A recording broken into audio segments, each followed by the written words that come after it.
My name is Ronnie Wolting, and currently I'm consultant in the field of community-based rehabilitation, and for that work I'm traveling regularly to Asia and to Africa. Hello, my name is Jan Bierling. I'm Ruli's husband. My first experience abroad was also in Thailand, where I've been for my master thesis for 6 months.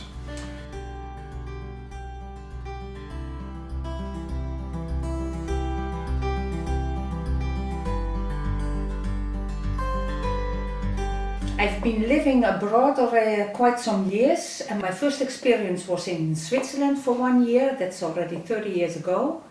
After that I've worked for 1.5 years in Thailand, in homes for disabled children, disabled orphans.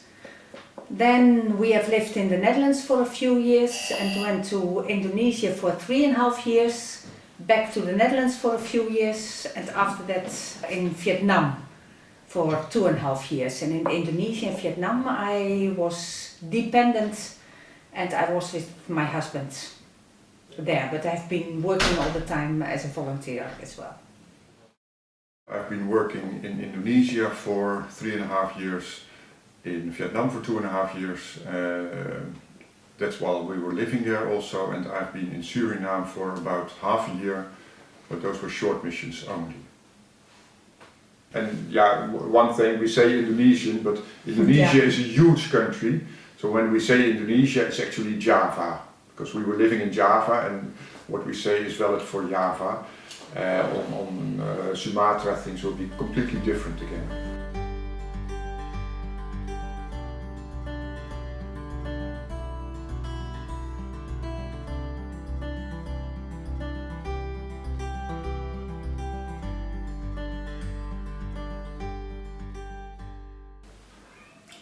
One of the most difficult things to adapt to, especially in Indonesia, was that because we were, compared to the Indonesians, very rich, we were expected to have a number of personnel, which was quite uncommon for us, of course, because we were used to doing everything ourselves.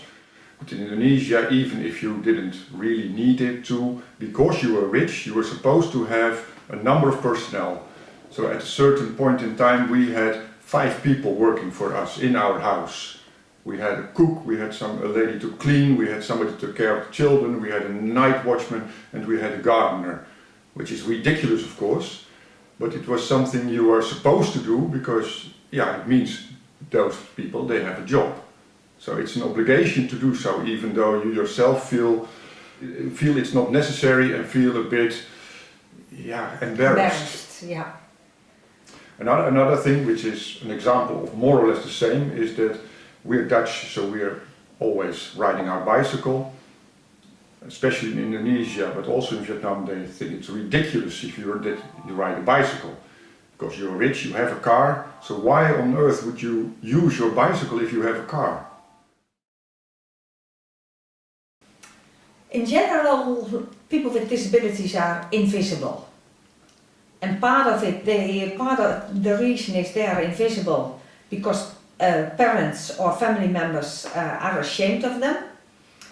Just 1 year before I came there, those orphanages, governmental orphanages, were closed for outside because they were ashamed for it. And within the Buddhist culture, they look at people with disabilities as you did something wrong in your previous life. So in fact it's your own mistake, it's your own fault. So when we came there to work, it was the first time they were open, but that also meant that they were open for the public. And for me it was very, very strange to see that they were bringing even school classes with children. So kind of outing from the school to go there to see. That's what's happening to you when you don't have a good life. Then in your next life you can become like these children. Vietnam is a communist country, so it's not a real free country. Which means that people, Vietnamese people, were officially not allowed to invite foreign guests at their house. So we had a few times that we felt like we have an infectious disease, because then we understood this is not happening or this cannot be done because we are Western capitalists. For example, when I did a training and at lunchtime I went home with my translator because my Vietnamese was not good enough. So I went to the home of my translator, and then 1 week later she told me she had visit of the secret police because of me at her house as a foreigner.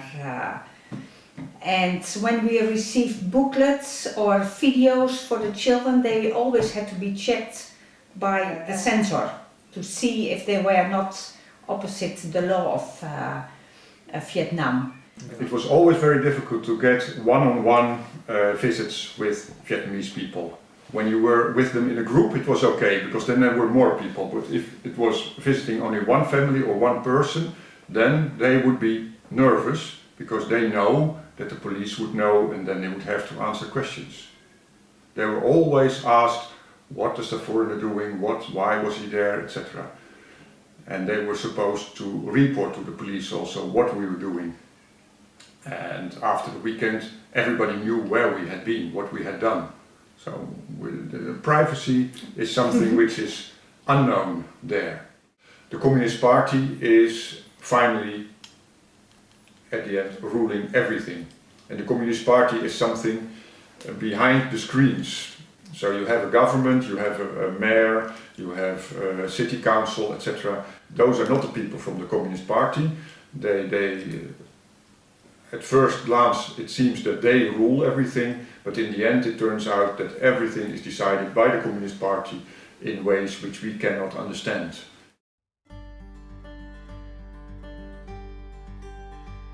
If you don't have the right attitude and the way dealing with other cultures and languages and people in other cultures, then you can do more harm than good. So. But on the other hand, it's an experience from which you can learn a lot, both in work but also in life.